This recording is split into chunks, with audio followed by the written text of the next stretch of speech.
नमस्ते and welcome. आपका स्वागत है स्टडी आईक्यू पीसीएस आरती चैनल में। आप है मेरे साथ सुप्रिया के साथ और आज हम पर्यावरण और पारिस्थितिकी तंत्र में ही आगे बढ़ते हुए हम समझेंगे आज एक बहुत ही महत्वपूर्ण चीज जो है पर्यावरण का संरक्षण, जो है जैव विविधता का संरक्षण। देखो, आज अगर हम बात करते हैं तो हम बहुत सारी रिपोर्ट्स की बात करते हैं, जैसे आपको पता है एक ऑर्गेनाइजेशन है वर्ल्ड वाइल्ड लाइफ फंड करके, ठीक है, WWF, जिनका जो आप बोल सकते हो कि उनकी जो इमेज है जो वो यूज करते हैं वो है आपका ग्रेट पांडा, ठीक है। तो वो इतना क्यूट सा जो इमेज दिखता है आपको वो इस ऑर्गेनाइजेशन का है, WWF का। अभी WWF की बहुत सारी रिपोर्ट्स आती है, जैसे उनकी एक रिपोर्ट आती है लिविंग प्लैनेट रिपोर्ट या लिविंग प्लैनेट इंडेक्स भी आता है, ठीक है। उसके अलावा भी ये एक दो रिपोर्ट्स और निकालते हैं जिसके अंदर उन्होंने साफ साफ ये बोला है कि अगले 50 सालों में लगभग 50% जो आप आज विविधता देख रहे हैं, जो आप स्पीशीज देख रहे हैं, जो आप ये बायोडाइवर्सिटी देख रहे हैं, ये विलुप्त हो जाएगी, ठीक है। इसके अलावा भी आप कितनी सारी जो क्लाइमेट में, पर्यावरण में जो आपके चेंजेस हो रहे हैं, ठीक है, आप ये देखते हो, आप ये देख रहे हो कि कितनी सारी स्पीशीज जो हैं जो पहले एग्जिस्ट करती थी आज वो एग्जिस्ट भी नहीं करती हैं, ठीक है।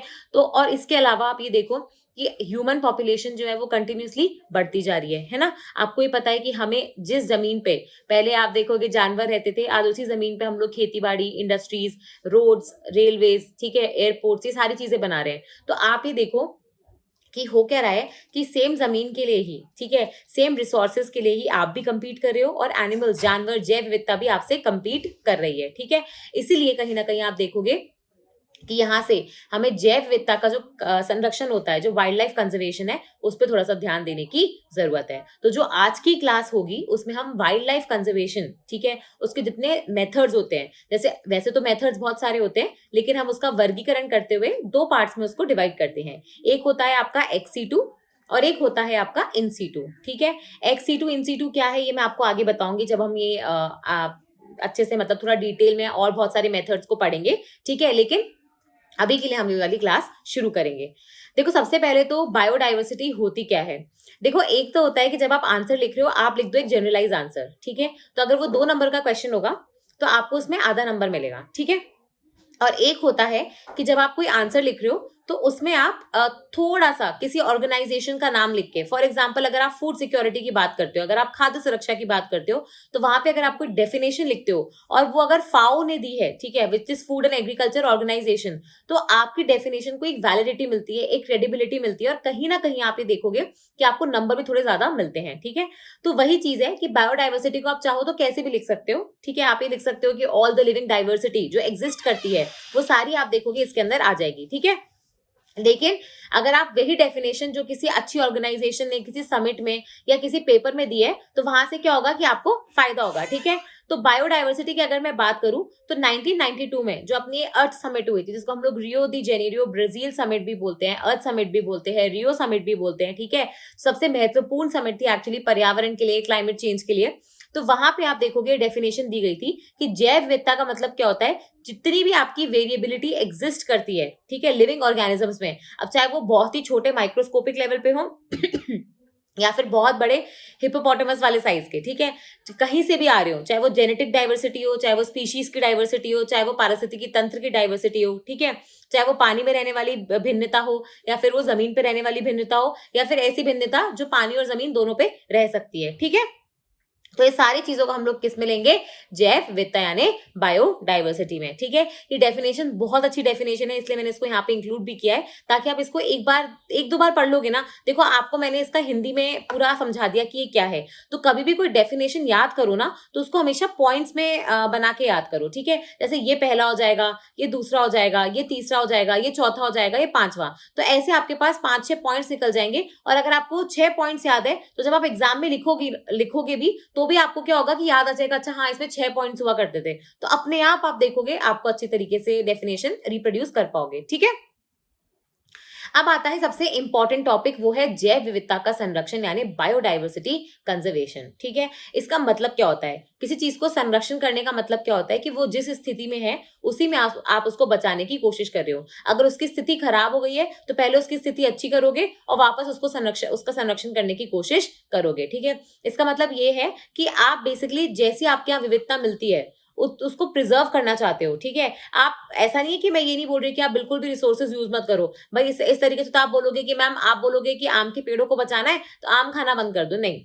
आप इस तरीके से आम का कंजम्पशन करो कि ऐसा नहीं हो कि आप सारे आम खा जाओ और आगे आने वाली फ्यूचर जनरेशन को कुछ मिले ही ना, ठीक है।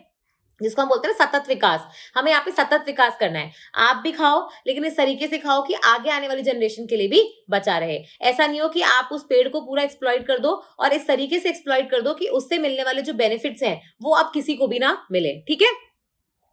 समझ में आ गया? तो बेसिकली जब आप देखोगे हम इस तरीके से संरक्षण करते हैं कि कोई भी चीज, उसका हम अस्तित्व नहीं मिटाते, उसका जो इंपॉर्टेंस है, ठीक है, उसकी आप देखो जो यूजफुलनेस है एनवायरमेंट में, वो हम खत्म नहीं करते। वो जो आप देखोगे कार्य कर रही है वो आज भी कर रही है और वो अगले अगले साल भी करती रहेगी और वो आने वाले कुछ सालों के लिए भी करती रहेगी। तो इस तरीके से जब आप देखोगे हम किसी चीज को, हम किसी स्पीशीज को प्रिजर्व करते हैं तो उसको हम जैव विविधता संरक्षण के अंदर लेते हैं, ठीक है। अब आता है सबसे इंपॉर्टेंट पार्ट ये वाला, और ये टेबल आपको होनी चाहिए याद, ठीक है। अपन जब संरक्षण करते हैं जैव विविधता का तो हम उसको दो तरीके से कर सकते हैं, ठीक है। कितने तरीकों से कर सकते हैं? दो तरीकों से कर सकते हैं, ठीक है। एक होता है आपका इन सीटू कंजर्वेशन और दूसरा होता है आपका एक्स सीटू कंजर्वेशन। अब मेरी बात ध्यान से सुनो, देखो इनका मतलब क्या होता है, अगर आप देखोगे तो ये इनसाइड हो जाएगा या इंटीरियर हो जाएगा, और एक्स मतलब एक्सटीरियर, ऐसे ले लो अभी, ठीक है, ऐसे याद रहेगा ये, क्योंकि बच्चे बार बार कंफ्यूज हो जाते हैं कि मैम एन और एक्स में मतलब क्या हो जाएगा। एक्स मतलब एक्सटीरियर, यानी अगर कोई कमरा है तो कमरे के बाहर, ठीक है, और इन यारे इंटीरियर मतलब कमरे के अंदर। तो बिल्कुल वही बात है, इन सीटू का मतलब होता है कि जो जहां रह रहा है, जिस कमरे के अंदर रह रहा है, उसी कमरे के अंदर आप उसको, उसका संरक्षण करने की कोशिश कर रहे हो, उसको प्रिजर्व करने की कोशिश कर रहे हो, उसको कंजर्व करने की कोशिश कर रहे हो, ठीक है। और एक्स सीटू का मतलब क्या होता है कि जो जहां रह रहा है उसके बाहर ले जाके, उसको उस जगह से ले जाके कहीं और, ठीक है, कहीं और ले जाके आप उसका बेसिकली कंजर्वेशन करने की कोशिश कर रहे हो। अब आप बोलोगे मैम कहीं और ले जाके मतलब, अरे मतलब ऐसे समझो कि कोई स्पीशीज थी, ठीक है, वो कहीं मिलती थी, लेकिन क्या हुआ कि वहां पे थोड़ी कंडीशंस खराब हो गई। आपको लग रहा है कि वहां का पानी खराब हो गया, वहां पे जो जलवायु परिवर्तन था वो इतना ज्यादा हो गया कि वहां पे अब वो स्पीशीज सर्वाइव नहीं कर पाएगी, तो अब वहां पे उसका संरक्षण होना इम्पॉसिबल सा है। तो आप उसको उस जगह से निकालोगे और किसी दूसरी जगह जिसमें सिमिलर कंडीशंस होंगी, जहां पे वो स्पीशीज को रहने की आदत है, अब वहां भी उसको रीइंट्रोड्यूस करके उसको मॉनिटर करोगे, अब वहीं पे उसको संरक्षित करने की कोशिश करोगे। जैसे अभी आपको पता है कि रिसेंटली इंडिया ने वापस से चीता लाए हैं, ठीक है, हमारे यहाँ पे 5 चीते आए हैं नामीबिया से और भी आने वाले हैं, करेक्ट है ना। आपको पता है जो प्लेन भी उसको लेके आया था, उस प्लेन में भी आप देखोगे उन्होंने चीता ऊपर से प्रिंट करवाया था, करेक्ट है नहीं करेक्ट है? अच्छा जरा बताना मुझे कमेंट सेक्शन में इन 5 चीतों के नाम क्या है, क्योंकि सरकार ने इतना बड़ा कॉन्टेस्ट भी चलाया था इन चीतों का कि भैया इन चीतों का क्या नाम रखा जाएगा। और MyGovernment.in जो प्लेटफॉर्म होता है उसमें बहुत सारे कॉन्टेस्ट हमेशा चलते रहते हैं। तो वहां पे क्या हुआ था कि जो भी मतलब बहुत सारे नाम सजेस्ट करे गए थे, फिर इसमें से कुछ लकी ड्रॉ भी निकले थे, कुछ पसंद भी आए थे, तो फिर बाद में वो सिलेक्ट कर लिए गए थे, ठीक है। तो ये जो अपना चीता रीइंट्रोडक्शन प्रोजेक्ट है, इसमें हमने क्या करा है कि भाई चीता जो थे पहले भारत में मिलते थे, आई थिंक लास्ट शायद 1952 में हमने इनको एक्सटिंक्ट घोषित कर दिया था कि चीता भारत में नहीं मिलता है, ठीक है। लेकिन उसके बाद क्या हुआ कि ये भारत में नहीं मिलता, तो भी आप देखोगे आज, अब 1952 से हम लोग अभी आ गए तो करीबन 70 साल बाद हमने क्या करा, वापस से चीता को हमारे यहाँ लाने की कोशिश कर रहे हैं, ठीक है। तो चीता हमारे यहाँ मिलता नहीं था, अब चीता कहीं और रहता था, लेकिन चीता को हम लोग वहां से निकाल के वापस आप देखोगे भारत में ला रहे हैं। तो ऐसे टाइप का कंजर्वेशन क्या हो जाएगा, एक्स सीटू कंजर्वेशन, ठीक है, जहां पे आप किसी चीज को बाहर से निकाल के या कहीं और से निकाल के कहीं और ले जा रहे हो सिर्फ संरक्षण करने के पर्पज से, ठीक है। तो ये हो जाएगा आपका एक्स सीटू कंजर्वेशन। तो अब याद रहेगा, तो एक्स कहां से आया है आपका, एक्सटीरियर शब्द से, इसका मतलब है कि कमरे से बाहर, मतलब जहां पे हो उससे कहीं बाहर ले जाके आप किसी चीज को संरक्षित करने की कोशिश कर रहे हो, ठीक है। और इन सीटू मतलब क्या हो जाएगा, इन माने इंटीरियर, मतलब कमरे के अंदर, तो जो जहां रह रहा है उसी के अंदर आप उसको संरक्षित करने की कोशिश कर रहे हो, ठीक है। तो अब कंफ्यूजन नहीं रहेगा ना बिल्कुल भी इन सीटू और एक्स सीटू में। आप देखो, अब आप खुद ही मुझे इसका एग्जाम्पल बता दोगे। मुझे बताओ, जब किसी जगह में कोई रहता है और आप उसी जगह में उसको कंजर्व करने की कोशिश करते हो, तो कैसे करोगे? आप बेसिकली जिस जगह में वो रह रहा है उस जगह को संरक्षित कर दो ना। अगर मैं उस जगह के आसपास बाउंड्री बना दूंगी, उस जगह को मैं कुछ घोषित कर दूंगी, तो ऑब्वियसली उसमें रहने वाले सारे प्राणी, सारे एनिमल्स को मैं कंजर्व कर पाऊंगी ना। तो जैसे आपको पता है कि हमारे यहाँ पे हम नेशनल पार्क घोषित करते हैं, ठीक है, या फिर वन्य जीव अभ्यारण्य होते हैं, वाइल्ड लाइफ सेंचुरीज होती हैं, या फिर आप देखोगे बायोस्फीयर रिजर्व होते हैं, जो भी जैव आरक्षित क्षेत्र होते हैं, ठीक है। तो ये सब क्या है? ये सब बेसिकली कुछ नहीं है। आप जिस एरिया में वो स्पीशीज मिलती है, आप उस पूरे एरिया को आप देखोगे कंजर्व करने की कोशिश करते हो। तो अगर उस पूरे एरिया को ही आप देखोगे संरक्षित कर लोगे, तो उसमें रहने वाले सारे जीव जंतु, जैव विविधता को भी आप कंजर्व अच्छे से कर पाओगे। ठीक है, तो ये कुछ उदाहरण हो गए आपके इन सीटू कंजर्वेशन के। वैसे ही सेक्रेड ग्रूव्स क्या होता है? जैसे आपने कई बार देखा होगा कि बहुत सारे ट्राइबल कम्युनिटीज होती हैं। वो सपोज एक पीस ऑफ लैंड है जहाँ पे बहुत सारे पेड़ वगैरह उगे हुए हैं, ठीक है, या फिर हो सकता है कि वहां पे कोई जीव जंतु भी आपको मिल जाए। ठीक है, तो वहां पे क्या होता है कि आप देखोगे वहां से बिल्कुल भी पेड़ काटना वगैरह अलाउड नहीं होता। उसकी रेगुलरली पूजा वगैरह करती है, मतलब कोई आउटसाइडर भी आता है तो उसको उसका महत्व बताया जाता है। तो ऐसे कुछ आप देखोगे पैचेस ऑफ लैंड, ठीक है, जिनको वहां के लोकल लोग ही प्रोटेक्ट कर रहे हैं, उसमें कुछ उनकी रिलीजियस सिग्निफिकेंस भी है, उसको हम बोलते हैं सेक्रेड ग्रूव्स। क्या बोलते हैं उसको? पवित्र उपवन। ठीक है, सेक्रेड ग्रूव्स बोलते हैं। तो ये सेक्रेड ग्रूव्स भी किसका एग्जाम्पल हो जाएंगे? इन सीटू का, क्योंकि आपने पेड़ को वहां से निकाल के कहीं और थोड़ी प्लांट करके प्रोटेक्ट किया है, आपने उसको उसी के जो नेचुरल कंडीशंस है उसमें ही प्रोटेक्ट करने की कोशिश करी है। ठीक है, फिर आ जाओ एक्स-सीटू। अब एक्स-सीटू क्या हो जाएगा कि भैया आपने कोई बीज था, उसको ले जाके आपने कहीं लैब में रख दिया, कहीं स्टोर हाउस में रख दिया। ठीक है, तो वहां से क्या हो रहा है कि भैया वो जो बीज था वो मिलता तो सपोज राजस्थान के थार वाले इलाके में था, लेकिन आपने वहां से निकाला और उसको आप कोई शोध लैब वगैरह में जाके रख दिए। ठीक है, तो इसमें क्या हो गया कि आपने उसको अपनी ओरिजिनल जगह से निकाल दिया और कहीं और जाके रखने लग गए, इसलिए ये क्या हो जाएगा? एक्स-सीटू संरक्षण। ठीक है, तो जैसे आपका बॉटनिकल गार्ड हो जाएगा, आपके जू हो जाएंगे। भाई आपके जू में आपको टाइगर मिलता है, भालू मिलता है, अलग अलग तरीके के जीव जंतु मिलते हैं। वो वहीं पे थोड़ी रहते हैं, वो उनकी नेचुरल कंडीशंस थोड़ी है, वो तो कहीं से लाए जाते हैं। फिर वहां पे आप देखोगे एजुकेशन पर्पज के लिए, एंटरटेनमेंट पर्पज के लिए, ठीक है, संरक्षण के पर्पज के लिए आपके आपके जू में रखे जाते हैं और फिर आप आके उनको देखते हो। तो जू क्या हो जाएगा? एक उदाहरण हो जाएगा आपके एक्स-सीटू कंजर्वेशन का। ठीक है, वैसे हो जाएगा बॉटनिकल गार्डन। अब बॉटनिकल गार्डन क्या हो जाएगा? जैसे वहां पे बहुत सारे आप देखोगे जो प्लांट्स वगैरह होते हैं उनका संरक्षण किया जाता है बॉटनिकल गार्डन्स में। जीन बैंक्स क्या होते हैं? जहां पे आप जेनेटिक लेवल पे जाके बेसिकली डाइवर्सिटी को प्रोटेक्ट करना चाहते हो। जैसे मैंने आपको पिछली क्लास में एक उदाहरण दिया था कि हमारे यहाँ पे मैंगो की भी आप देखोगे 3,000 से ज्यादा वेरायटी एग्जिस्ट करती है। अब मैंगो तो आम हो गया, अब आम में भी आपको पता है बादामी आता है, केसर आता है, लंगड़ा आता है, हाफूज आता है। ठीक है, बहुत सारे तरीके के आते हैं ना, दशहरी आता है। तो ये सब क्या है? अलग अलग वेरिएशंस हैं सेम आम की स्पीशीज के अंदर। आम की स्पीशीज तो एक ही है, मैग्निफेरा इंडिका, लेकिन उसमें क्या है? जेनेटिक डाइवर्सिटी बहुत ज्यादा है। तो इस जेनेटिक डाइवर्सिटी को प्रिजर्व करने के लिए हम क्या करते हैं? जीन बैंक्स बनाते हैं। ठीक है, फिर एक होता है क्रायो प्रिजर्वेशन। अब क्रायो प्रिजर्वेशन का मतलब क्या होता है? जहां पे भी शब्द क्रायो आ जाए ना, उसका मतलब होता है ठंडा। करेक्ट है, तो उसका मतलब क्या होता है? ठंडा। तो जब आप देखोगे इस तरीके से संरक्षण करने की कोशिश करते हो कि कोई चीज बहुत लंबे समय तक टिक जाए, बहुत लंबे समय तक आप देखोगे संरक्षित रहे।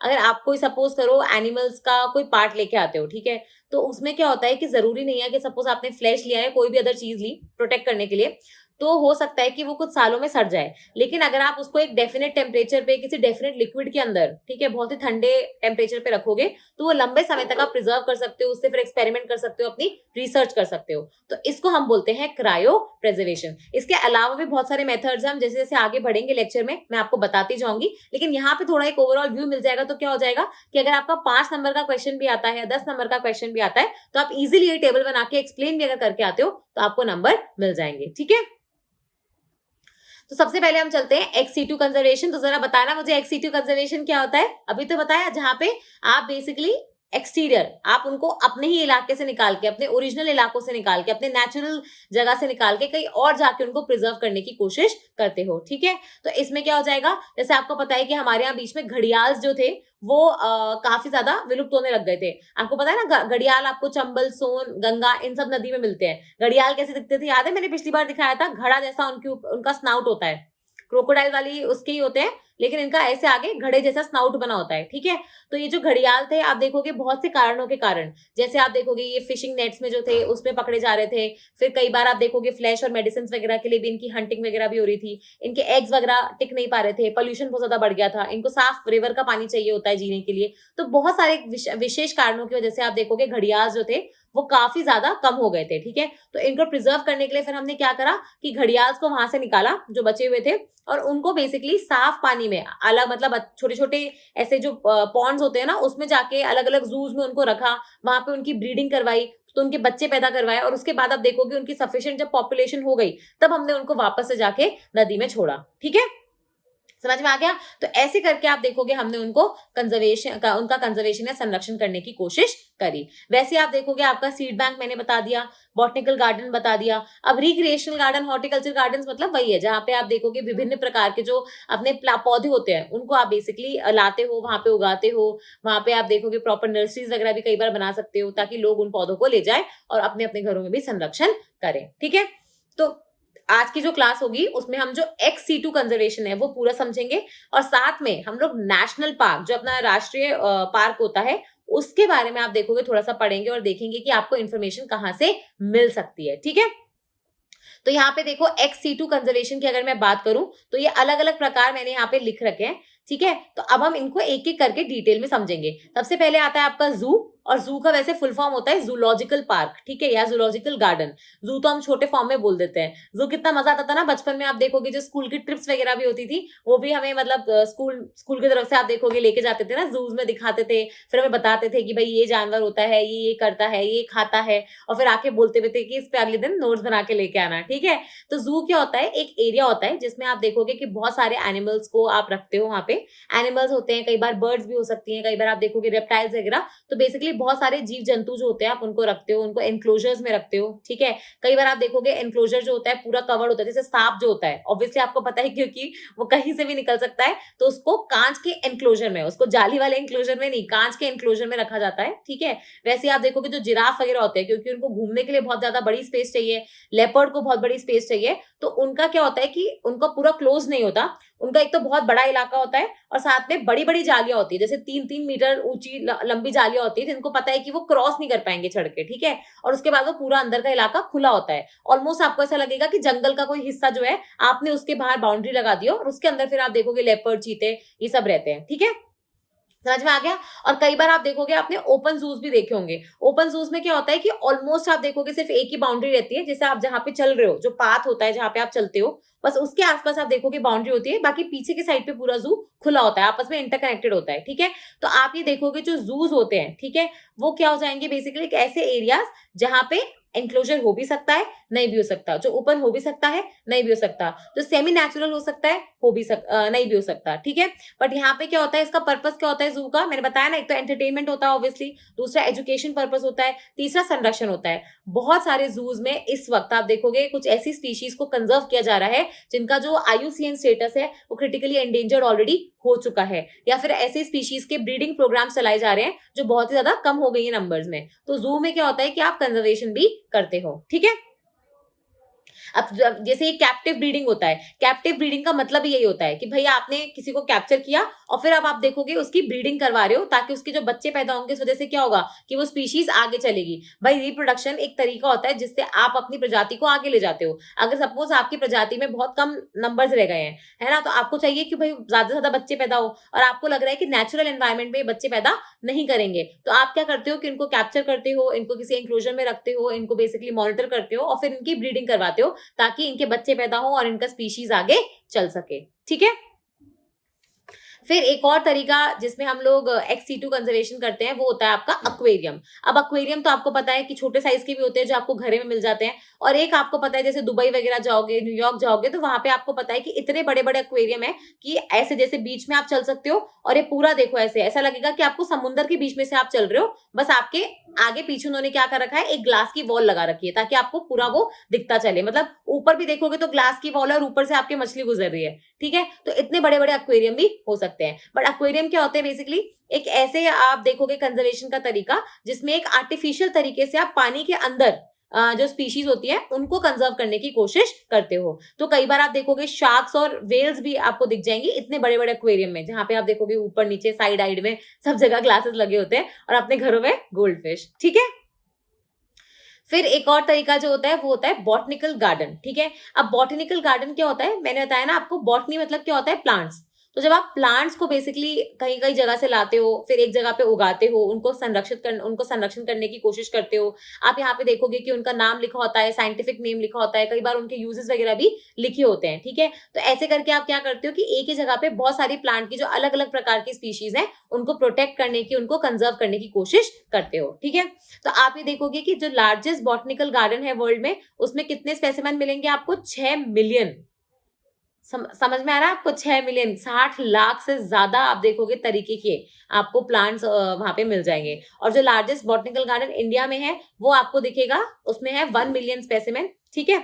और ये आपको कहाँ मिलता है, ये देखो, इंडिया वाला जो है वो है कैलकाटा में, और जो लार्जेस्ट पूरे वर्ल्ड में है जिसमें 6 मिलियन स्पेसिमेन मिलते हैं आपको, वो है बेसिकली आपका इंग्लैंड में, ठीक है, लंदन में बेसिकली। तो आपको ये देखने को मिलेगा कि ये अलग अलग तरीके के बॉटनिकल गार्डन्स होते हैं। देखो इसमें क्या होता है कि जब आप अलग अलग जगह से प्लांट्स वगैरह को लाते हो, आप वहां पे स्टैब्लिश करते हो, तो ऑब्वियसली आप उनको उगाओगे, आप उनको मिट्टी में डालोगे, तो उनको वहां पे अक्लिमेटाइज करने की जरूरत होती है, उनको वहां पे आप देखोगे अपनी जड़ें फैलाने की जरूरत होती है। फिर यहाँ से क्या करते हो, कई बार आप दो प्लांट्स को आपस में इंटरब्रीड करा के वहां से कोई नई प्रजाति निकालने की कोशिश करते हो। यहाँ ये हो सकता है कि कई बार यहाँ पे ऐसी स्पीशीज आपको मिल जाए जो आपको और कहीं देखने को नहीं मिलती है, ठीक है। तो सभी तरीके से आप देखोगे बॉटनिकल गार्डन में फायदा रहता है। अब एक क्वेश्चन जो आपसे इंटरव्यू वगैरह में पूछा जाएगा अगर आप कभी स्टेट फॉरेस्ट सर्विसेज का इंटरव्यू देने पहुंचोगे, वो है हर्बेरियम।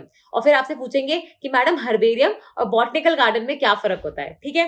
देखो बॉटनिकल गार्डन में तो आप ट्रीज, शब्द, ये सारी चीजें लाके लाइव उनको उगा के प्रॉपर्ली, जैसे प्लांट्स उगते हैं ना वैसे उनको प्रोटेक्ट करने की कोशिश करते हो, ठीक है। हर्बेरियम क्या होता है, ये जो पुराने जमाने में लोग, आप देखोगे किसी ने रोज दिया था तो उस रोज को आपने अपनी कॉपी में रख दिया, फिर वो पिचक गया, सूख गया, ठीक है। ये जो सूखे हुए रोजेस होते हैं ना, यही आप देखोगे हर्बेरियम में प्रोटेक्ट किए जाते हैं। जहाँ पे क्या होता है कि आप ऐसे कोई भी प्लांट का पार्ट हो गया, लीव्स हो गई, फ्लावर्स हो गए, ठीक है, उसका कोई आप देखोगे बहुत ही ब्यूटीफुल सा स्टेम हो गया, तो उसको आप प्रॉपर्ली ड्राई करके फिर आप उसको सुखा के अपनी कॉपियों के बीच में रख के, शीट्स के बीच में रख के उसको प्रिजर्व करने की कोशिश करते हो। तो आप अगर हर्बेरियम में जाओगे तो आपको दिखेगा कि ऐसे, जैसे सपोज कोई प्लांट का पार्ट है या रोज है, तो रोज को ऐसे प्रॉपर पन्नी के अंदर रख रखा है, उसको दो शीट्स के बीच में दबा रखा है, और यहाँ पे उसकी इन्फॉर्मेशन दे रखी है, जैसे कि उसका नाम क्या है, उसका साइंटिफिक नेम क्या है, ये कब आप देखोगे कहाँ से लिया गया था, ये कब लिया गया था, वो सारी चीजें, ठीक है। तो इससे क्या होता है कि आपको अलग अलग जो प्लांट्स होते हैं उनके बारे में इंफॉर्मेशन एक कॉपी के अंदर मिल जाती है, आप प्रॉपर्ली इसका कंजर्वेशन भी कर पाते हो, ठीक है। फिर एक सबसे अच्छा तरीका जो आपको ठंडी कंट्रीज में देखने को मिलेगा प्लांट्स को प्रोटेक्ट करने का, वो है आपका ग्रीन हाउस, या फिर जिसको हम लोग हॉट हाउस कुछ भी बोल सकते हो आप बेसिकली, ठीक है। इसको तो ग्रीन हाउस क्या होता है बेसिकली, इसका मतलब ये नहीं है कि ग्रीन कलर का हाउस, इसका मतलब ये होता है वो हाउस जो ग्रीन प्लांट्स को प्रोटेक्ट करने के लिए बनाया गया है। तो ठंडी कंट्रीज में जहां पे आप देखोगे temperature -20 degree Celsius, -30 degree Celsius ऐसे चला जाता है, वहां पे क्या होता है कि आप ऐसे ग्लास से, पॉलिथीन से, या ऐसी कोई चीज जिसमें से सनरेज पास हो सके, वो अंदर आ जाए लेकिन बाहर ना जा सके, ठीक है, वो ट्रैप हो जाए, तो आप ऐसी बेसिकली कोई शीट से एक ऐसा घर टाइप का बनाते हो और उसके अंदर आप देखोगे प्लांट्स उगाते हो। तो उससे क्या होता है कि जितनी थोड़ी सी भी सनलाइट आएगी ना, वो आप देखोगे अंदर तो आ जाएगी इस सपोज इस एरिया के, अब इसके बाद क्या होगा कि वो यहाँ पे ट्रैप हो जाएगी, तो ये पूरा एरिया आप देखोगे बाहर के एरिया के कंपैरिजन में काफी गर्म होगा। इससे प्लांट्स को आप देखोगे आसानी से उगने में अच्छा मतलब लगेगा। -20 -30 में तो कौन सा ही प्लांट उग जाएगा, कुछ नहीं उगने वाला, ठीक है। लेकिन जब अब गर्म एटमॉस्फेयर होगा तो उसमें आप आसानी से उग सकते हो, ठीक है। तो इसमें क्या होता है, आप छोटे छोटे साइज के भी ग्रीन हाउसेस बना सकते हो, जैसे स्ट्रॉबेरी वगैरह के लिए जो बनाए जाते हैं, या फिर बड़े बड़े आप देखोगे इंडस्ट्रियल लेवल पे भी होते हैं जहां पे आप बहुत सारे प्लांट्स को एक ही ग्रीन हाउस के अंदर उगाते हो, ठीक है। इसमें क्या होता है कि आप टेम्परेचर, प्रेशर, ह्यूमिडिटी, ये सारी कंडीशंस कंट्रोल कर सकते हो, तो एक कंट्रोल्ड एनवायरनमेंट में आप प्लांट्स को उगा सकते हो, ठीक है। फिर आता है आपका क्रायो प्रिजर्वेशन। अब क्रायो प्रिजर्वेशन क्या होता है, मैंने आपको बताया ना ये। अब आपको पता है कि जब आप -198, -196 मतलब इतने ज्यादा लो टेम्परेचर पे जब आप चीजों को प्रिजर्व करते हो या उसका संरक्षण करने की कोशिश करते हो, तो आप लंबे समय तक आप देखोगे उन चीजों को कंजर्व कर सकते हो। तो इससे क्या होता है, जो अपने सेल्स होते हैं प्लांट के या एनिमल्स के, उनके टिश्यूज वगैरह जो होते हैं वो डैमेज नहीं होते, वो स्ट्रक्चरली आप देखोगे बिल्कुल इंटैक्ट रहते हैं, तो उनको आप रिसर्च पर्पस के लिए बहुत लॉन्ग टाइम तक यूज कर सकते हो, ठीक है। लेकिन इतने लो टेम्परेचर पे क्यों रख रहे हैं हम, क्योंकि इसमें क्या होगा कि जो बाकी एक्टिविटीज अगर कुछ हो रही है सेल में, ठीक है, कोई भी तरीके की अगर आप देखोगे गतिविधि हो रही है, वो रुक जाएंगी, बट सेल अभी भी रहेगा। वो ऐसा नहीं कि मर जाएगा या डाई हो जाएगा या खराब हो जाएगा, सेल अभी भी रहेगा, लेकिन जो बाकी एक्टिविटीज है वो उसमें रुक जाएंगी। तो इससे क्या होगा कि सेल सर्वाइव भी कर जाएगा, आपका पर्पस भी सॉल्व हो जाएगा, और सिंस और कोई गतिविधि नहीं हो रही तो उस पर कोई माइक्रोबियल अटैक वगैरह होने की चांसेस भी कम हो जाते हैं, ठीक है। अब मुझे बताओ कि हमने इतने तरीके के एक्स सीटू संरक्षण के तरीके पढ़े, ठीक है, तो इतने सारे तरीके देखे, सॉरी, तो इसका एडवांटेज क्या है, इसका लाभ क्या है? लाभ ये है कि कई बार कोई चीज होती है जिसको आप उसके नेचुरल एनवायरनमेंट में प्रोटेक्ट नहीं कर पाते हो, तो आपके पास एक तरीका है कि उसको आप बाहर ले जाके प्रोटेक्ट कर सकते हो। इससे आप एजुकेशन पर्पज का काम कर सकते हो, फॉर एग्जाम्पल जू। इससे आप एंटरटेनमेंट पर्पज का काम कर सकते हो। इससे आप पैसे भी कमा सकते हो। भाई आप जू वगैरह से जो टिकट होती है, आपको पता है बहुत सारे प्राइवेट जू भी है। चलो जरा मुझे कमेंट सेक्शन में बताओ कि इंडिया में कितने प्राइवेट जू हैं, और मतलब इसका जब आंसर आपको पता लगेगा तो उसके बाद मुझे बताना कि उसका नाम क्या है, ठीक है, और कहाँ पे लोकेटेड है वो। तो आप ये देखोगे, इससे अवेयरनेस भी आप लोगों के अंदर फैला सकते हो, ठीक है, इससे आप टूरिज्म वगैरह को बढ़ावा दे सकते हो, इससे आप लोगों को रोजगार वगैरह दे सकते हो। तो कितने सारे एडवांटेज हो गए। और इसके डिसएडवांटेज क्या है कि भैया आप किसी चीज को उसके नेचुरल एनवायरमेंट से निकाल रहे हो, तो क्या होता है कि जब आप इसको कहीं और जाके एस्टैब्लिश करने की कोशिश करते हो, तो उसमें हो सकता है कि कोई जेनेटिक चेंजेस हो जाए, उसमें कोई फिजिकल चेंजेस हो जाए, और कुछ ऐसे आप देखोगे चेंजेस हो जाए जो रिवर्सिबल है ही नहीं, ठीक है। इसके बाद आपको पता है कि कई बार क्रुएल्टी वगैरह तो जूज में देखी भी गई है, जो ऑब्वियसली नहीं होनी चाहिए, जो शिकायत भी हो जाती है जिसकी, लेकिन कई बार आपको देखने को मिलती है। फिर आप देखोगे कि जो क्लाइमेट चेंज वगैरह होता है, ये जो पर्यावरण का परिवर्तन होता है, जब आप किसी को एक जगह से दूसरी जगह ले जाते हो, तो उस वजह से बहुत सारे प्रॉब्लम्स भी फेस होते हैं। जरूरी नहीं है कि वो सर्वाइव कर पाए। इनफैक्ट जब इंडिया में हमने चीता को वापस से रीइंट्रोड्यूस किया, तो सबका आप देखोगे नजर इसी पे था कि क्या वो चीता सर्वाइव कर पाएगा। तो हमने डायरेक्टली जाके उनको खूनो पालमपुर में पूरा छोड़ नहीं दिया। हमने पहले उनको थोड़े से छोटे से एक केज में रखा, फिर उस केज से उनको एक बड़े केज में, जहाँ पे थोड़ा बहुत जो क्लाइमेट था वो खूनो पालमपुर जैसा था, तो उसके अंदर डाला, एनक्लोजर के अंदर, ताकि ऐसा नहीं हो कि वो कहीं जाके गुम जाए, इधर उधर वो झेल ना पाए। और उसके बाद आप देखोगे हमने उनको पूरे कूनो पालमपुर का जो राष्ट्रीय पार्क है उसके अंदर छोड़ दिया, ठीक है। अब आप देखोगे ये स्टेजेस होती है एक्स सीटू कंजर्वेशन की, कि आप कहीं से जाके जब स्पीशीज को कहीं और पटक रहे हो या कहीं और ले जा रहे हो, ठीक है, तो आप कैसे उनको धीरे धीरे वहां के वातावरण से एक्लिमेटाइज करने की कोशिश करते हो, ठीक है। तो ये तो था हमारा पूरा एक्स सीटू संरक्षण। अब हम आएंगे हमारे इन सीटू संरक्षण की तरफ, और आज की क्लास में हम सिर्फ एक तरीके का इन सीटू संरक्षण देखेंगे, वो है आपका राष्ट्रीय पार्क यानी नेशनल पार्क। जैसे आपके अभ्यारण्य हो गए, आपके बायोस्फीयर रिजर्व हो गए, आपके उपवन वगैरह हो गए, रिजर्व फॉरेस्ट हो गए, ये सब हम नेक्स्ट क्लास में देखेंगे। लेकिन आज की क्लास में हम लोग जो राष्ट्रीय पार्क होते हैं, अपने नेशनल पार्क होते हैं, उनको देखने की कोशिश करेंगे। और इसके बाद हम क्या करेंगे, वैसे हम लोग एक नया एक कॉन्सेप्ट भी लेके आ रहे हैं कि हम लोग जितनी भी स्टेट्स हैं, ठीक है, उन स्टेट्स में जितने भी आपके आप बोल सकते हो कि प्रोटेक्टेड वाइल्ड लाइफ कंजर्वेशन के लिए जो भी एरियाज एग्जिस्ट करते हैं, अब चाहे वो पार्क्स हो, चाहे वो अभ्यारण्य हो, चाहे वो बायोस्फीयर रिजर्व हो, चाहे वो बायोडाइवर्सिटी हेरिटेज साइट्स हो, चाहे वो वर्ल्ड हेरिटेज साइट हो, चाहे वो रामसर साइट्स हो, ठीक है, कुछ भी हो, तो हम उसको एक स्टेट वाइज आप देखोगे वीडियोस में अलग अलग बनाएंगे। तो अभी होपफुली वो भी जल्दी आ जाना चाहिए। तो इसलिए आप देखोगे हमने ये एनवायरमेंट की क्लासेस थोड़ी होल्ड पे भी रखी थी, कि पहले ये वाले वीडियोस डालेंगे और साथ साथ में वो वाले, ताकि आपका साथ ही साथ में आपके स्टेट के एग्जाम के लिए भी प्रिपरेशन चलती रहे, ठीक है। तो आइए सबसे पहले हम चलते हैं ये वाली चीज पे कि भैया हमारे यहाँ पे देखो इंडिया में होता क्या है कि हमारे यहाँ पे नेशनल पार्क, जो अभ्यारण्य वाइल्ड लाइफ सेंचुरीज हैं, ठीक है, फिर आपके कंजर्वेशन रिजर्व्स है और एक कम्युनिटी रिजर्व है। ये चारों चीजों को मिला के हम लोग क्या बोलते हैं, प्रोटेक्टेड एरिया नेटवर्क, ठीक है। वापस से बोलो, इसको हम लोग क्या बोलते हैं, प्रोटेक्टेड एरिया नेटवर्क, यानी संरक्षित क्षेत्र का नेटवर्क, ठीक है। बेसिकली क्या होता है, ये ऐसे कुछ क्षेत्र होते हैं जिनको हम लोग प्योरली संरक्षण के लिए बनाए हैं, जहां पे ह्यूमंस का जो इंटरफेरेंस है, ठीक है, वो बहुत कम होता है, जहां पे आप हर तरीके के रिसोर्सेज को एक्सप्लॉइट नहीं कर सकते, वहां पे लिमिटेशन होती है आपकी आने की, जाने की, वहां के रिसोर्सेज को यूज करने की, ठीक है। बेसिकली आइडिया ये होता है, कुछ ऐसे एरियाज जहां पे आपको पता है कि आपको बहुत ज्यादा वाइल्ड लाइफ देखने को मिलती है, ठीक है, उन एरियाज को आप संरक्षित करना चाहते हो, उनको प्रोटेक्ट करना चाहते हो हमसे, ताकि ह्यूमंस का बहुत ज्यादा इंटरफेरेंस उसमें ना हो, ठीक है। तो अब क्या होता है, ये जो national park, wild life sanctuaries, ये सारे जो एरियाज होते हैं, ये बेसिकली एक स्ट्रैटेजी पे काम करते हैं, जिसको हम लोग बोलते हैं कोर बफर स्ट्रैटेजी। अब आप बोलोगे मैम ये क्या होता है। बेसिकली देखो, इतना बड़ा इलाका है, 400 किलोमीटर स्क्वायर का इलाका है, तो इस पूरे को तो हम ह्यूमन इंटरफेरेंस से नहीं बचा सकते, क्योंकि हो सकता है कि बीच में बहुत सारे गांव भी पड़ते हो। तो इसके अंदर हम लोग क्या करते हैं, कुछ एक मिनिमम एरिया होता है जिसको हम बोलते हैं कोर एरिया, ठीक है, और उसके आसपास का जो एरिया होता है बाहर का, उसको हम बोलते हैं बफर एरिया, ठीक है। अभी कोर एरिया और बफर एरिया क्या होता है, कोर एरिया वो एरिया होता है जिसमें आप कोई भी तरीके की गतिविधि अलाउ नहीं करते, जिसमें प्योरली सिर्फ आप एनिमल्स का संरक्षण करना चाहते हो, जिसमें प्योरली आप ये चाहते हो कि वहां पे सिर्फ कंजर्वेशन हो, वहां पे किसी भी तरीके का इंटरफेरेंस ना हो। इनफैक्ट जो आप ये national park, wild life sanctuaries में आप ये सफारी वगैरह भी लेते हो, ये सारी बफर एरिया में ही घूमती हैं। कोर एरिया में जाने की अनुमति नहीं होती। कोर एरिया में कोई ह्यूमन इंटरफेरेंस नहीं होता, नॉट इवन टूरिज्म। आप वहां पे सिर्फ और सिर्फ एनिमल्स का संरक्षण करते हो। वहां पे वो फ्रीली घूम सकते हैं विदाउट ये मतलब वो होता है ना कि इस परेशानी के कि भाई कल कोई ह्यूमन आ जाएगा, कल कोई सुरेश, महेश, सुप्रिया, रमेश, सुधा कोई आएगी और उनको डिस्टर्ब करेगी, ऐसा नहीं होता। ठीक है, बफर एरिया में आप देखोगे कि सारे टूरिज्म एक्टिविटीज होती हैं। थोड़ा बहुत आप देखोगे वहां से फ्यूल वुड, फायरवुड कलेक्शन भी हो सकता है अगर आपके पास पहले परमिशन हो। वहां पे कुछ रिसर्च के लिए भी एक्टिविटीज हो सकती है। वहां पे कई बार आपको साइड में कोई लोग भी रहते हुए दिख जाएंगे। तो ये सारी एक्टिविटीज आपकी बफर एरिया में अलाउड होती है, कोर में नहीं अलाउ होती। ठीक है, जनरली आप देखोगे जो कोर एरिया होता है उसको प्रॉपर लीगल तरीके से प्रोटेक्शन दिया जाता है, ताकि अगर कल आपने उसमें घुसपैठ करने की कोशिश करी तो आपके ऊपर केस बन सकता है, लीगल केस बन सकता है। ठीक है, समझ में आ गया?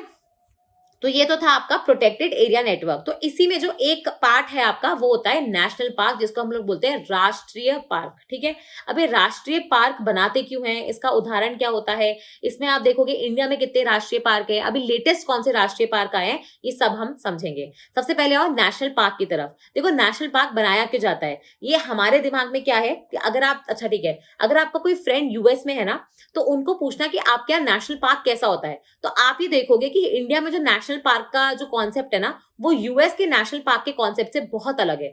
वहां पे क्या होता है कि कोई अगर बड़ा सा इलाका है जहां पे आपको बहुत सारी बायोडाइवर्सिटी देखने को मिल रही है, हो सकता है कि वहां पे एक भी एनिमल आपको देखने को ना मिले, उनको भी वो लोग नेशनल पार्क घोषित कर देते हैं। ठीक है, और वहां पे क्या होता है, आप ट्रेलिंग, कैंपिंग, ये सारी एक्टिविटीज कर सकते हो। जबकि इंडिया में आप देखोगे मोस्टली नेशनल पार्क वही है जहां पे आपको कोई पर्टिकुलर एनिमल स्पीशीज देखने को मिलती है। जैसे या तो वहां पे बहुत सारे टाइगर देखने को मिल जाएंगे, बहुत सारे लायंस हो गए, या चीता, अभी चीता तो अब आया है, लेपर्ड हो जाएंगे, ठीक है, एलिफेंट्स हो जाएंगे। तो बेसिकली हमारे यहाँ पे क्या होता है, कोई स्पीशीज पर्टिकुलर कंजर्वेशन करने के लिए, या फिर ऐसे इलाके जहाँ पे आपको एनिमल, बर्ड बायोडाइवर्सिटी बहुत ज्यादा देखने को मिलती है, उनको हम लोग नेशनल पार्क का दर्जा देते हैं। लेकिन इसका मतलब ये बिल्कुल नहीं है कि यही इसकी डेफिनेशन है, क्योंकि अगर आप नेशनल पार्क की डेफिनेशन देखोगे तो वो ये है कि कोई भी ऐसा इलाका, ठीक है, जिसमें या तो इकोलॉजिकल या फॉनल यानी पेड़ पौधों, फ्लोरल यानी पेड़ पौधे, फॉनल यानी एनिमल्स वगैरह, ठीक है, जियोमॉर्फोलॉजिकल भी, जूलॉजिकल भी, किसी तरीके से भी आप देखोगे वो इंपॉर्टेंट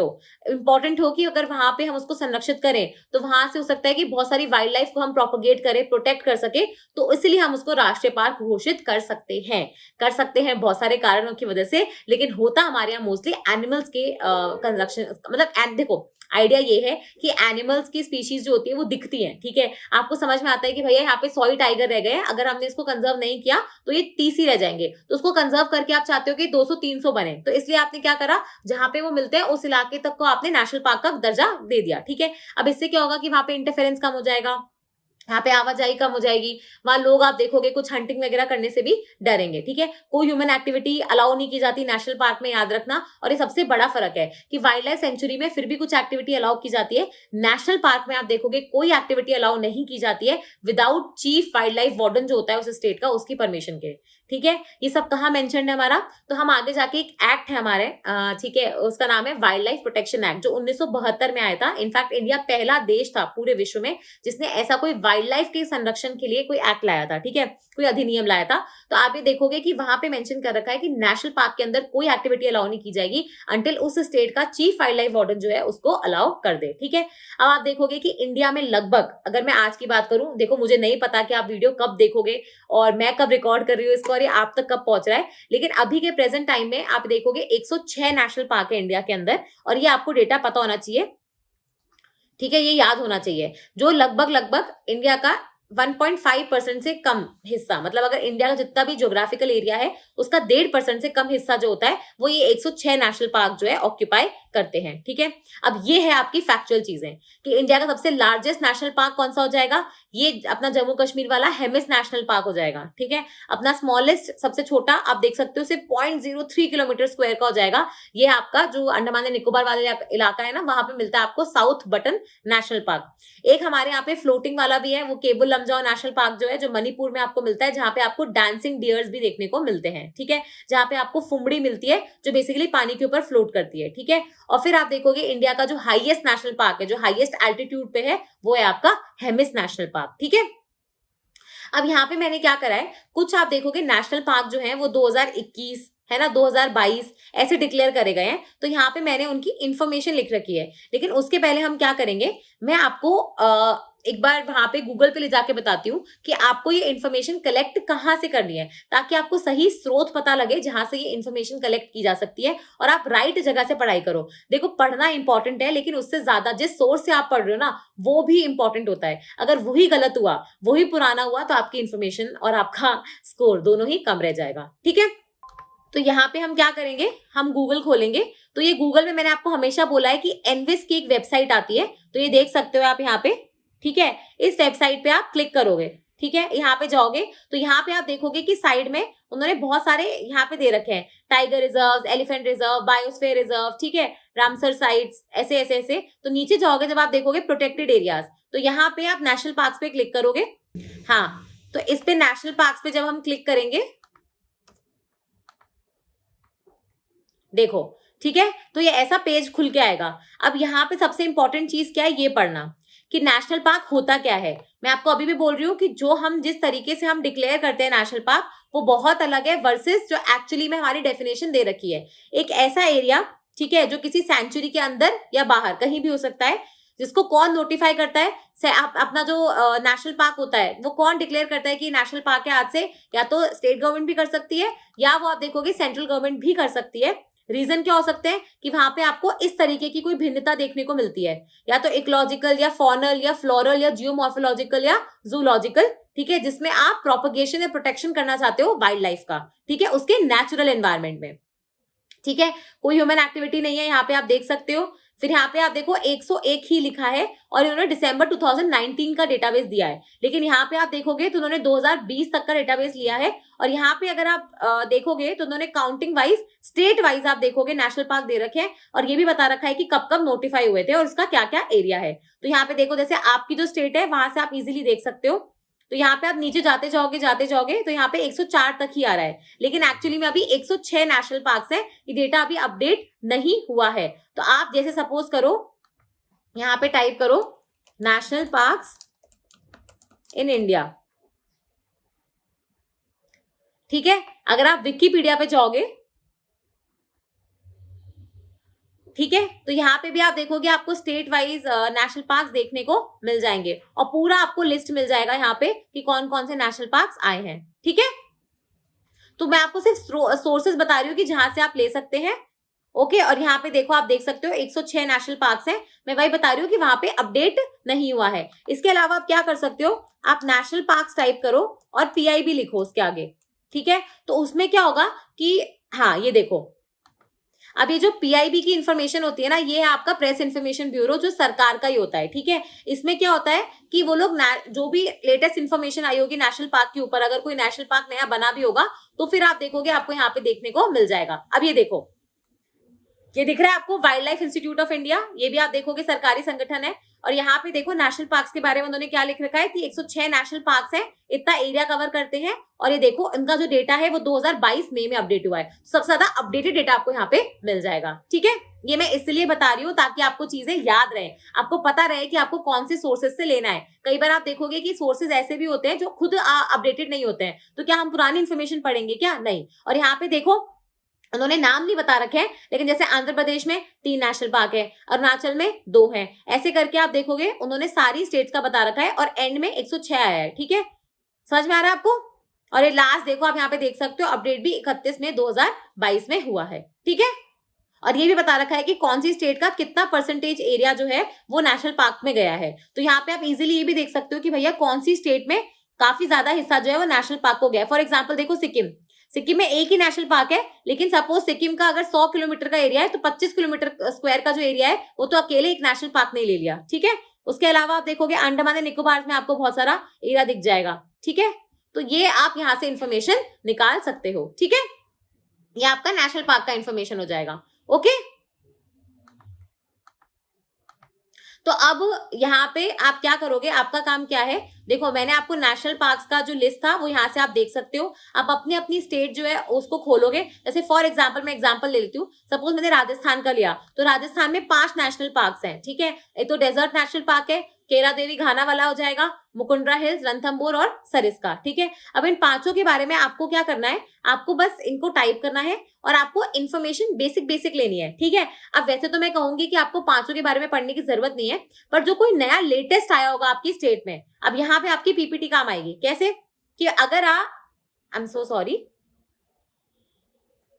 हाँ, तो अगर सपोज करो कि आप आसाम से हो, तो 2021 में ही वहां पे एक ये वाला रायमोना नेशनल पार्क करके है, उसको घोषित किया गया है अब नेशनल पार्क। ठीक है, तो ये देखो मैंने बताया है कि कैसे ये एक्सट्रीम जो अपना वेस्ट पार्ट होता है आसाम का, वहां पे है, कौन से सब डिविजन में आता है, कितना किलोमीटर स्क्वायर इसका एरिया है, यहाँ पे कौन कौन सी वैरायटी देखने को मिलती है। ठीक है, वैसे ही अगर आप मध्य प्रदेश से हो तो वहां पे ये ओमकारेश्वर नेशनल पार्क है। ठीक है, ओमकारेश्वर तो आपको पता है कि मंदिर भी है, तो ओमकारेश्वर नेशनल पार्क है जो खंडवा डिस्ट्रिक्ट में आता है, नर्मदा रिवर पे लाई करता है। तो वहां पे आप देखोगे आपको ये पढ़ने की थोड़ी जरूरत है क्योंकि ये लेटेस्ट घोषित हुआ है। वैसे ही जल्दापारा नेशनल पार्क हो जाएगा जो वेस्ट बंगाल में है। ठीक है, तो अगर आप ऐसी कोई स्टेट से हो जहां पे, अब जैसे इंदरलिका है, ये बहुत पुराना ही है, 2010 में आ गया था ये, बट मैं वही बता रही हूँ कि आपको हर नेशनल पार्क पढ़ने की जरूरत नहीं है। अगर कोई आप उस स्टेट से हो जहां पे कोई लेटेस्ट अभी 2021, 22 या 20 में कोई नेशनल पार्क घोषित हुआ है, तो आपको पढ़ने की जरूरत है। फॉर एग्जाम्पल, एक मिनट, जैसे हम गूगल पे गए,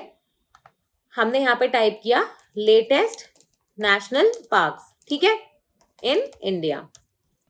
तो यहाँ पे अगर आप जाते जाओगे तो आपको जैसे देखो यहाँ पे स्टडी आईक्यू का भी आपको एक लिस्ट मिल जाएगा। ठीक है, उसके अलावा भी ये देखो आपको कोई न्यूज़पेपर की जो क्लिपिंग मिलती है, जैसे असम को 2 न्यू नेशनल पार्क मिले, अब असम में 7 नेशनल पार्क हो गए। एक आपका दिहिंग पतकाई वाला हो गया, जैसे मैंने आपको वो पीपीटी में देख रहे हो यहाँ पे 2 मेंशन कर रखे हैं, ये देखो रायमोना भी है और आपका दिहिंग पतकाई भी है। ठीक है, तो यहाँ पे आप देखोगे दिहिंग पतकाई और आपका रायमोना, ये दोनों आपके नेशनल पार्क घोषित कर दिए गए हैं। ठीक है, तो ऐसे करके आप इजीली आप देख सकते हो। नहीं तो आप क्या करना है, यहाँ पे न्यूज में जाना, देखो तरीके बहुत है, कोई प्रॉब्लम नहीं है, आप आराम से इसको कर सकते हो, अपनी इंफॉर्मेशन को पूरा अपडेट कर सकते हो। लेकिन क्योंकि यहाँ पे क्या है कि बहुत सारी स्टेट्स इन्वॉल्व है, तो हम लोग हर स्टेट का अलग से वैसे भी रिलीज करेंगे, तो वहां पे आप इनको डिटेल में ले लेंगे। ठीक है, तो आपकी स्टेट का नंबर आएगा, डोंट वरी। अगर आप कोई स्पेसिफिक स्टेट का चाहते हो तो आप नीचे कमेंट सेक्शन में जरूर मेंशन करो, हम उसके लिए वीडियोस अलग से लेके आएंगे। लेकिन नेशनल पार्क की जानकारी आपको ऐसे ही 3 स्रोत जो मैंने आपको दिखाए हैं वहां से मिल सकती है। ठीक है, तो इसी के साथ हम फिर से मिलेंगे, तब तक के लिए धन्यवाद।